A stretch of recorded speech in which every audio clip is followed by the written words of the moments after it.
So you've decided that you want to implement active shooter incident management program for your agency. That's great. Now what? Turns out it's not as easy as just making one decision.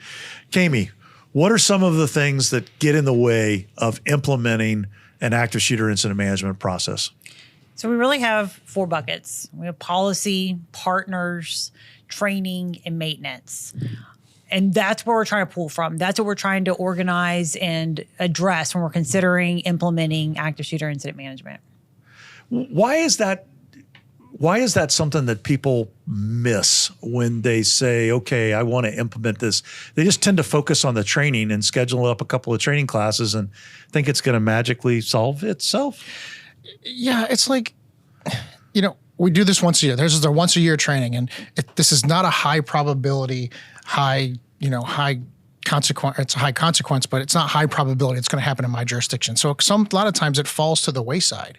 And, then we're like, oh, we got to stand up this training. And we always go to training. We're going to do some training. But we forget about, okay, do we have the policies in place to go along with that training? Are we engaging our partners? And more importantly, are we keeping up with that training and moving forward? The partner one's a really interesting question, and for argument's sake, might even be the first step. Because here's the problem, of course. No matter what size of agency you are, you're not handling one of these on your own. Yeah. Whether you invite other people to show up or not doesn't matter. They're going to show up. So having everyone in your region on the same plan is a huge component of this success. So should this actually start with just getting your first organizing meeting of the region and getting people pulled together? That really is. It's really coming to the table, everyone with a stake in the game, right? Which is a lot of different entities that are going to come together, but everyone sitting down and saying, okay, this is what could happen, and we have to plan if this happens. What is our piece in this? How do we own this? How does this work together to create the overall structure of the actual incident management system? And Brian, from your perspective, so you're trying to get, Kami said, get everybody in the room. So we're talking law enforcement, fire, EMS, emergency management, 911, maybe schools. There may even be some other partners in the community. Certainly, if you've got a large presence of federal partners in your area, you get them all in the room and have a conversation.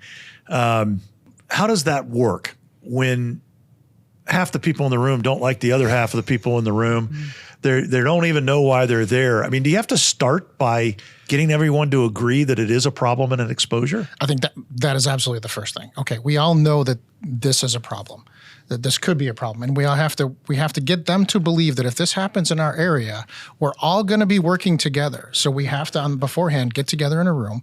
We have to build those relationships so then we're in that room, and then we have to come up with a consistent policy. Get us in a room, start talking about it, build those relationships. Because again, the first time you want to see these people is in an incident command post in one of these incidents, and we have to realize that the pre-planning of it is going to make this so much more successful on the back end. And the stakes are really high. The stakes are really high for us all to come to the table. No one wants to fail. And failure on one side is a failure across the board.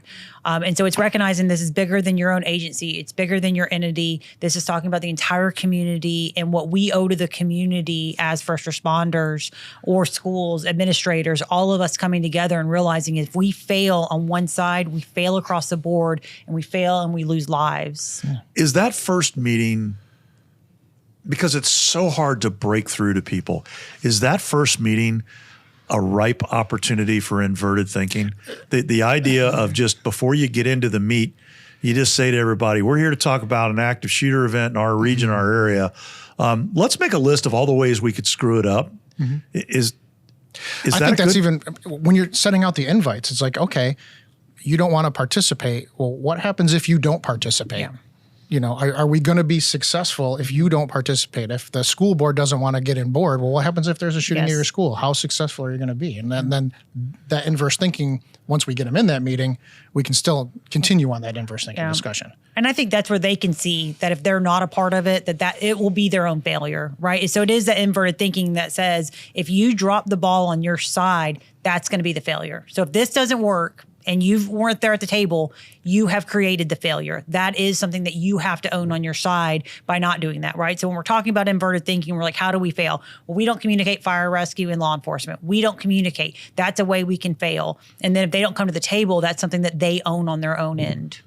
Yeah, the whole over convergence because we don't use staging. We're just going to roll right in. Right. We're going to do our own thing. I think all leads to it. Okay, so we get past the first organizing meeting, and generally speaking, the regional leadership agrees, yes, there's a problem.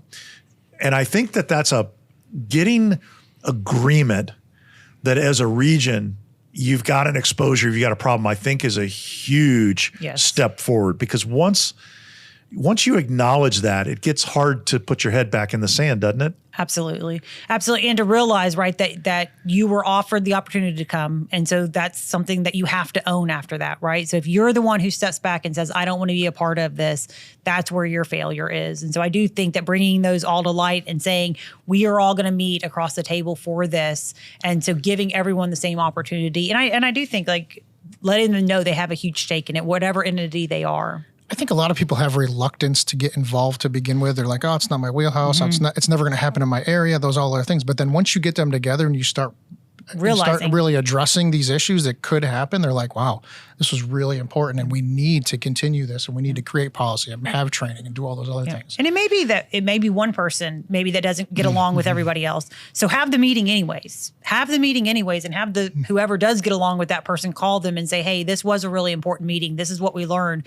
So when you have that next meeting, that person wants to come. That person realizes that they should have been at that table. So don't lose hope. Don't say, well, they didn't show up for that. We're never inviting them again. Continue to have those opportunities. Continue to have those conversations. Continue to send them the emails about the meetings Absolutely. that we're going to be having, because they're going to be like, I need to need to be involved in this.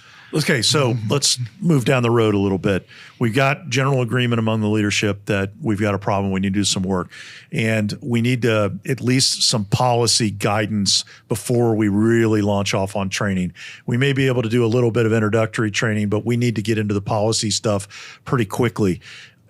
That's a place where I think emergency management is the right vehicle to coordinate a policy across multiple agencies, across multiple disciplines, across a region. That's kind of the definition of emergency management. Yes. And they also tend to have a non-threatening approach in the way that they begin to coordinate policy.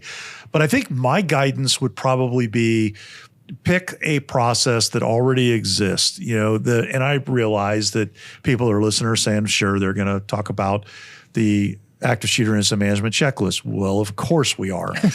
We believe in it. That's 100%. Why we created the thing. It is designated as the national standard by the National Tactical Officers Association. They kind of know their way around critical law enforcement issues.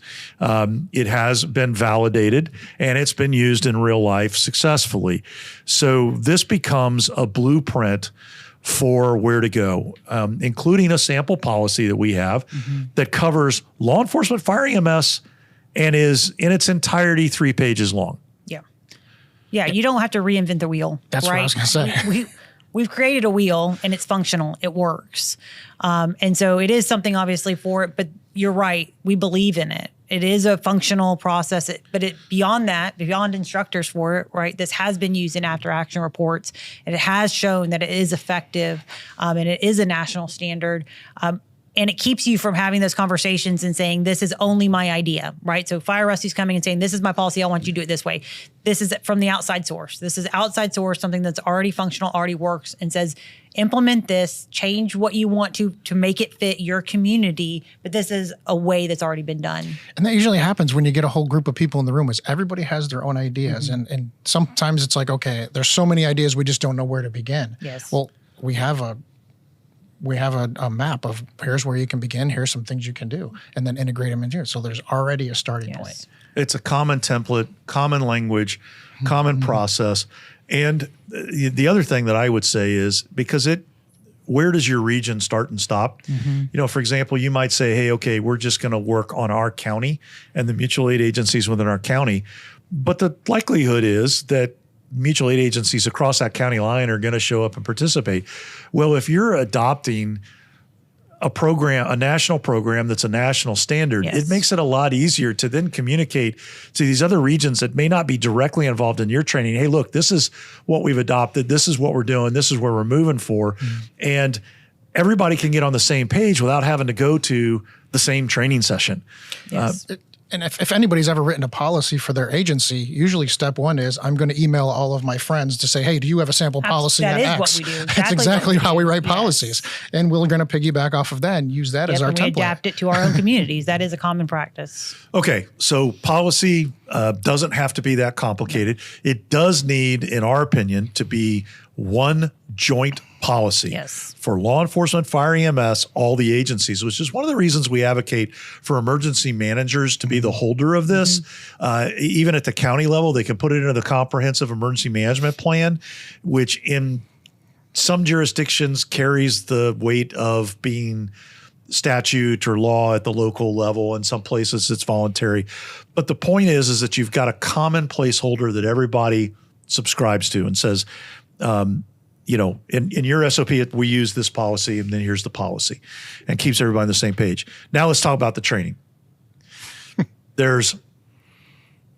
And this one gets a little complicated, doesn't it? Because it's not just training line people. Yes. It's not just training first line supervisors, and it's not just training the managers. Nope. And it's not just training movement. It's training management, right? The entire incident management process of how we all function together, what our role is and how we're going to do it from that initial response, what that movement looks like, who comes over and takes control, how do we get control in that chaos, how do we work together, where does fire rescue come in and meet with law enforcement, how does that all operationally work? And so it's training to the incident management standard. I think we miss that a lot of times is every time we go to an active shooter training, it's usually, okay, cops are going to take care of the Yes. bad guy, fire and EMS are going to go take care of the patients, everybody gets transported, boom, we're good. But we found how did those people get there? Who's managing the people that are in that hot zone, in that warm zone? And we don't usually train enough on the incident management, like you said, Cameron. Incident management piece of that, we're always on the tactics side of it. Or training high enough. So sometimes what we'll see, right, is they'll train the response teams, contact teams, they'll train tactical triage and transport. And they're like, well, we don't have any command people here, so we're not going to train command.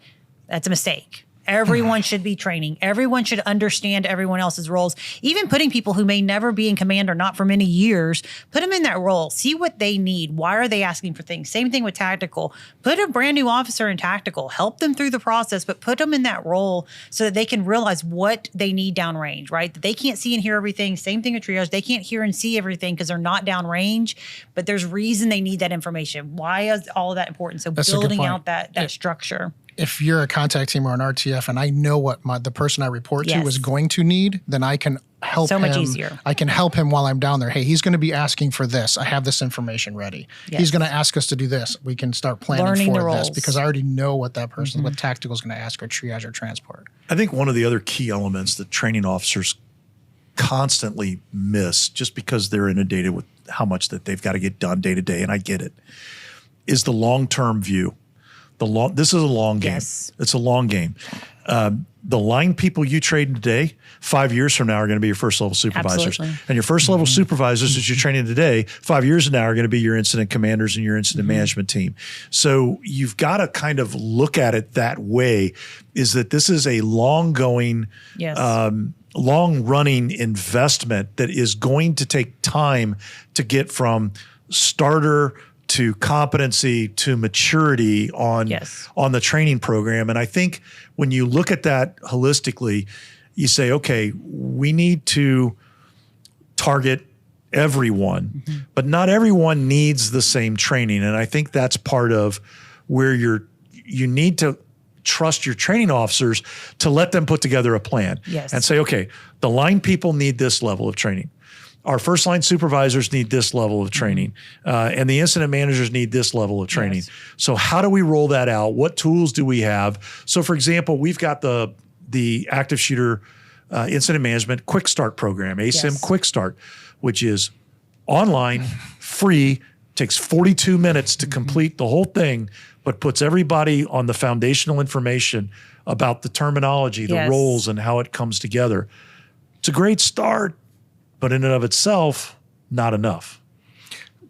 Correct. And that could be the precursor to our exercise that we're going to do. Hey, we're going to have this exercise on this particular day. I need everybody to run through the quick start, which would be fantastic, which gives everybody on the page with a common terminology and what to expect in that exercise. And that's just a start. Yeah. And it's sending people to train the trainer, right? It's getting trainers for your agency who are trained and operational to come back and teach this and push it out through, make sure that every year, whatever time your training is, right, that you're continuing to push the message, continuing with the updated training, that you're making sure you're following up, right? If the training's changing from one time to the next, you can't go and say, well, I did active shooter incident management 10 years ago. It's changed. It's adapted.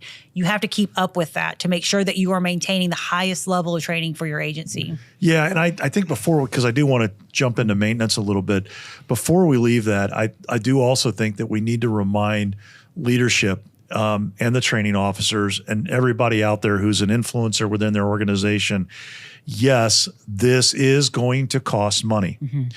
But I assure you, the money that you're going to spend on us or somebody else to come in and do your train the trainer and do help with some foundation material and things like that, you're going to spend far more money on your cost of training your own people. Yes. The cost of organizing it, the pulling people off the streets, rotating them through, setting them up, focusing on that.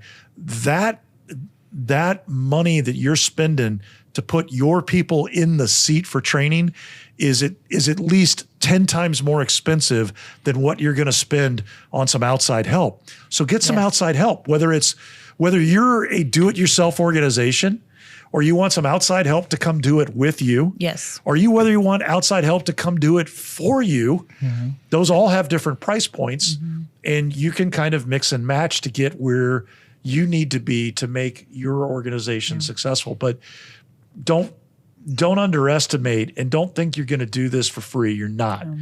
But the bulk of the money you're going to spend is going to be your cost of training your own people. It's not going to be the cost of bringing somebody else in to help you. No. And then Go when you do that is you can identify the gaps, and then you take those gaps, and now there's your maintenance plan. Now, how do I fill in those gaps? Because I've just had this I've had us come, we've done ASIM Advanced, and now I've identified these gaps in my organization or on our jurisdiction.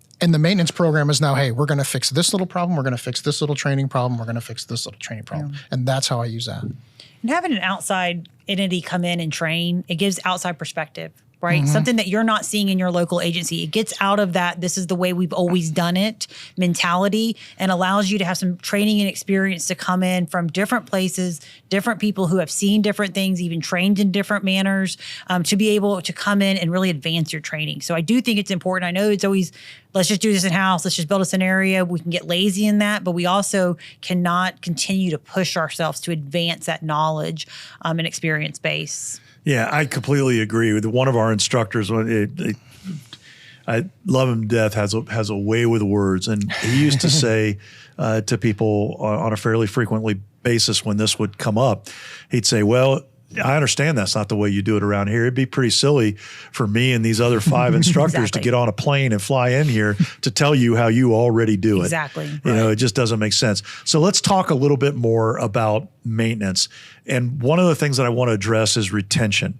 So there is varying degrees of retention depending on the training they received. For example, the ASIM Quick Start, free online, 42 minutes length. That's going to have one level of retention. And it's probably going to be shorter than the retention level of somebody that goes through the 4-hour ASIM basic course, which is going to be very different than the retention of the person that goes through the 3-day advanced class doing 10 or 11 full scale scenarios for 3 days in a row. What are some of the other maintenance issues that you think are gotchas that people need to plan for and make sure that they've got their eye on? I think it's just having some type of plan, right? Is not just leaving it up to, well, we'll see if we do it in a couple of years. It's making sure that you have a plan, making sure that you realize the importance of it and whether it is sending somebody else to outside training continually, going back and advancing that training continually every year to where you're bringing that information back and updated information, whatever type of plan it is, that you're making sure that you're not just getting back into your silo, that you're training bigger, that you're training for the entire incident. And just remember, this is that low probability, high consequence type of incident. And it's the redundancy of it. So if I only train on this once a year, the likelihood that I'm going to forget a lot of information is greater. So I need to periodically, I need to have that built into my training program that, hey, we're going to address this on a quarterly level or a monthly level, all the way from just on a company level training or, law enforcement level training, all the way up to that incident management and maybe like some type of larger scale with several companies and mutual aid partners and everything training once or twice a year for that. The interesting thing about retention is the more frequently you retouch it, the less time you have to spend touching it. Right. So for example, the patrol sergeant who once a month at roll call pulls out a Counter-Strike board and says, everybody come around here. We're going to spend 10 minutes running a scenario real quick. If he does that every month, he or she does that every month, that 10 minutes is going to yield huge results. Yes. But if you let it sit for a year, 2 years, 3 years, and then say, okay, we're going to take a massive bite of the beast and put everybody back through it, you absolutely can do that, but your retention has drained out. And so you're not starting over from zero, but you're going to have people that are a lot more rusty and you're going to have to put a lot more effort and energy into it. Yep. And I'm not saying that one is right or wrong. It's not that. You've got to decide what fits your circumstances and your agencies. But I think it's just important for those first line supervisors in law enforcement, the sergeants, the corporals, and then at the firehouse, the company officers to remember 5 or 10 minutes sitting around the table talking through who does what and reminding everybody goes a long way. And just remember, our attention span is about 5 to 10 minutes. That's very true. So that's why I always joke, at the kitchen table, bring out the checklist at the kitchen table in the firehouse, or, bring out one little component, watch one little quick start video at the kitchen table, and then you can just expand on that. Yeah. And you don't have to wait for a major incident to practice these skills, right? So we used, staging was kind of foreign to us on law enforcement sides. We started using it on missing people. We started using it when we were going to like higher priority calls. We didn't want everyone responding directly to the scene. And so we started utilizing staging. Now people in our agency are used to hearing that term. On any type of major incident, maybe that it hasn't risen obviously to an active shooter, but if we have a higher level, then for command, fire rescue comes to command. They go down to a talk position for us. So all of those things are already happening for us. I think that's a great point to where if you can start implementing these little pieces into your daily lives of what we do, if you're going to a large scale event, do we stand up an RTF and then we have that discussion about pre-planning and here we have the RTF set. So if something happens at this particular incident, this is how we're going to manage it. Yes. And if you start putting those little pieces of the ASIM checklist or the ASIM program into your everyday responses, you're just going to remember it more. And building those relationships, which is really important for training. Huge and critical.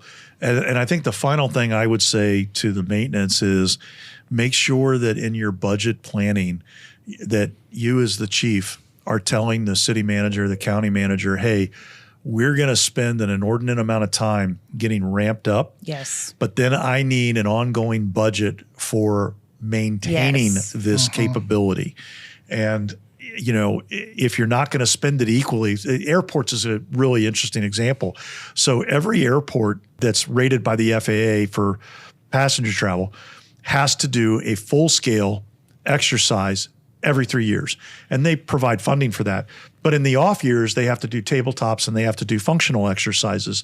And so their spending in the off years is a little bit lower, but the year they got to do that full scale exercise, it's like, boom, that goes up. If you know that ahead of time, if you know that's what you're going to do, tell your elected officials, tell them ahead of time so that they understand that, and then kind of remind them and come back to that with the bosses. Nobody likes to be surprised. And your city and county managers, they're managing a whole bunch of responsibilities and a whole bunch of money demands and money needs. If they know ahead of time that this is what you're projecting 3 years from now, 5 years from now, two things are going to happen. They're going to know what you need, and they're going to think you're a pretty smart cookie because you're looking at the long game. Yeah, because you're planning for it, right? You have to have that plan, and you have to be prepared and reminding them of why it's important. So if you get the pushback, remind them of why. Remind them that in those off years, you are doing smaller scale to get prepared for this large scale. So they're investing in you so that, you get back the reward. And another reason to have emergency management involved in the whole process, because sometimes they have different buckets of money where they can pull from to help you with your training. Yeah, exactly where you're going, Brian. There are all kinds of grants. There are grants for equipment. There are grants for training. There are grants for violence prevention programs. There's grants for schools specifically to reduce the risk, to prepare. There's always grants out there. You kind of sometimes just need to connect to the right people and lift your head up and look. So, lightning round. Let's close out on biggest obstacles to implementation of active shooter incident management. Brian, I'm gonna go with you first. I think it's the notion that it's not going to happen in my area, so it's not that important right now. And they need to realize that, yes, this is the low probability, but I need to be prepared. Just like every incident, I need to be prepared, and I need to have everybody in the community, because it's going to be a community response. They all need to be on the same page. Yeah, I think it's getting everyone in the room, right? So getting everyone to the room, letting them know their own stake in it, but the higher stake that is for the community, and getting them on the same page, making them realize how big of a role they have in it, but how it overall affects the entire other response if they're not a part of it. So everyone's really important at the table, but you have to have those communications. And I think for me, it's failing to realize the amount of energy that you need to put into a sustainment plan. It's not one battle. No. It's not one round of huge training and you're good for 10 years. It doesn't work like that. You've got to have a sustainment plan. You've got to have your mutual aid partners at the table on the same plan with you if you're going to have the best possible outcome. Should you get one of these events, which the data clearly shows can occur anywhere. Like you said, Brian, low probability, but a super high consequence. And if it goes sideways, it can literally destroy not just the community, it can destroy the community, destroy people, destroy lives, destroy careers.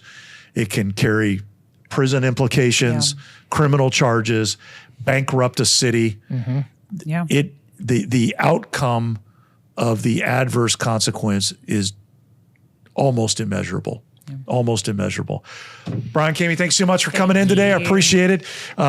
If there's anything we can do to help you on your approach to trying to implement active shooter incident management, that's what we're here for. Give us a call, shoot us an email.